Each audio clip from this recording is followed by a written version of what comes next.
Según la medición oficial, en julio a su segundo mayor nivel en 24 años. Las remesas que proceden principalmente de los emigrantes mexicanos que viven en los Estados Unidos representan la segunda fuente de divisas de México después de las exportaciones en automotrices y constituye un importante ingreso para millones de personas. Quiero saludar en esta parte del programa a Arnulfo Valdivia Machuca, ex embajador de México en Colombia y vicepresidente de la Confederación de Industrias de México. Arnulfo, bienvenido, buena tarde. Y Dania, muy buenas tardes, ¿qué tal? Gusto estar aquí con ustedes, como siempre. Igualmente para nosotros. Arnulfo, si uno revisa la cifra de lo que fue o de lo que fueron las remesas en el mes de julio que se ha publicado, son 3.270 millones de dólares en un solo mes. Es decir, esto evidentemente es aceite para el motor de la economía mexicana. Y Dania, efectivamente, una cifra récord en la historia, además, ya casi 17 mil millones de dólares, 17 billones, digamos, dicho en inglés, de dólares en el año, lo cual hace prever que para finales de año, porque todavía no tenemos la época más fuerte de caída de remesas o de llegada de remesas, estaremos recibiendo en México casi 40 mil millones de dólares en remesas, lo cual es una cifra francamente impresionante, considerando que incluso hace 6 o 7 años esa cifra se ubicaba en los 23 o 24 mil millones de dólares, Dania. Ahora, Arnulfo, bueno, esto indica que más migrantes han salido de México hacia Estados Unidos, en primer término. Pues mira, hay varias interpretaciones, Idania. Hay varias interpretaciones. La primera, pues, es una interpretación puramente cambiaria, monetaria.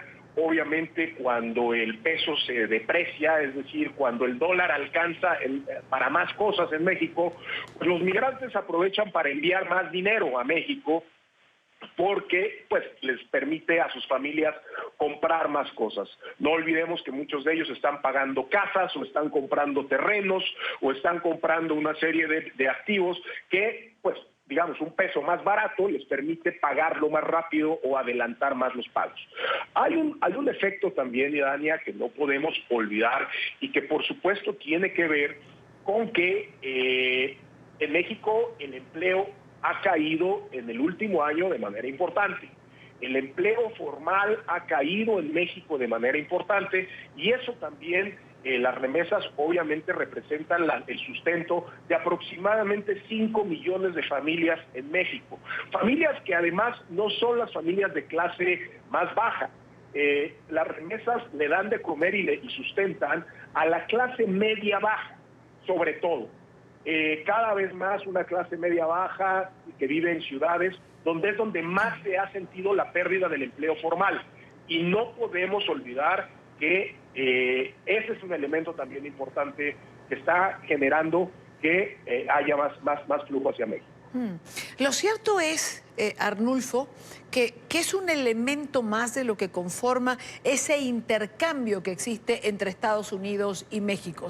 Si es además el segundo renglón después de la automotriz, este intercambio que es provechoso para ambos lados, pero que evidentemente también es la explicación de por qué López Obrador tiene la actitud que muchos critican, pero mantiene con el presidente Donald Trump.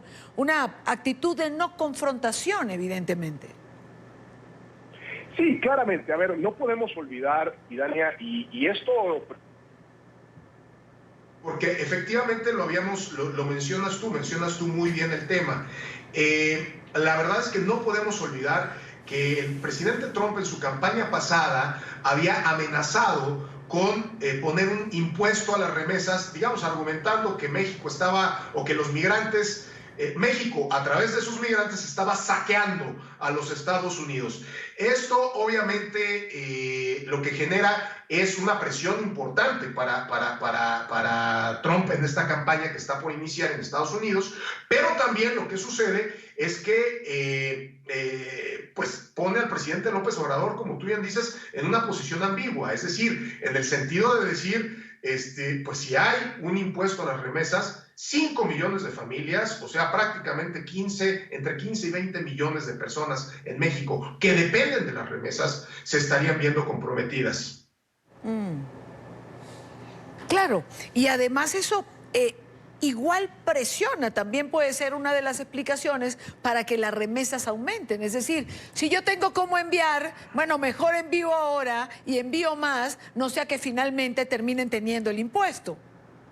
No solo del impuesto, sino las deportaciones masivas, mi querida Idania. O sea, hay una condición también, pues digamos, de permanente temor, de permanente terror, incluso diría yo, de una cantidad importante de mexicanos, no solo mexicanos, de migrantes o residentes indocumentados en los Estados Unidos, que han estado viendo, por ejemplo, redadas como la de Nueva Orleans y todas estas que se han dado recientemente, y que gran parte del problema, y tú recordarás que yo en alguna etapa de mi vida pues estuve muy vinculado a este tema desde la diplomacia, gran parte de los problemas que se tienen después de una deportación es cómo se dispone de los activos. Es decir, muchas familias, incluso jefes de familia, son deportados a México sin la posibilidad después de recuperar sus casas, sus carros, incluso su efectivo, porque no hay quien firme, no hay quien pueda vender esos activos, muchos se pierden. Entonces, claro, es un efecto combinado de varios temas en que los migrantes pues están con temor y por lo mismo sacan de manera líquida o de manera pues en efectivo sus activos de la manera masiva en que lo han estado haciendo en este año. Evidentemente, es una explicación además absolutamente clara, no había pensado yo en eso.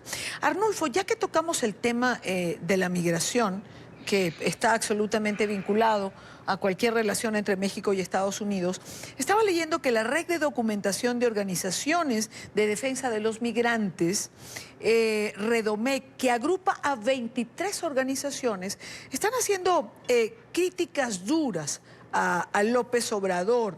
Dicen que con él lo que se ha perpetuado es la discriminación y la no protección al migrante.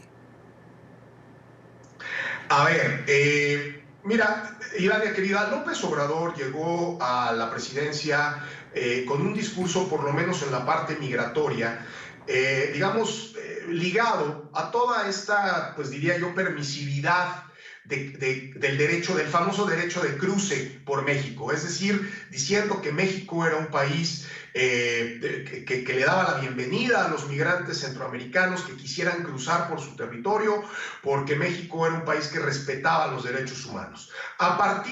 Y esto obviamente se conformó, este discurso se generó, se creó alrededor de una red de organizaciones civiles basadas fundamentalmente en México, de toda índole, tanto civiles como religiosas, que realmente reciben mucho dinero del Estado, no solo mexicanos, sino a nivel internacional, por la atención que ellos les dan en el cruce a los migrantes, es decir, a través de albergues, a través de acciones y actividades para proteger sus derechos humanos o para darles de comer, o una serie de actividades que son muy loables y son muy altruistas en su origen o en su conceptualización, pero que realmente dependen del flujo de migrantes. Si no hay flujo de migrantes, todas estas actividades, y créeme también, por supuesto, muchas de esas donaciones que ellos reciben y de esos subsidios, pues también se acaban.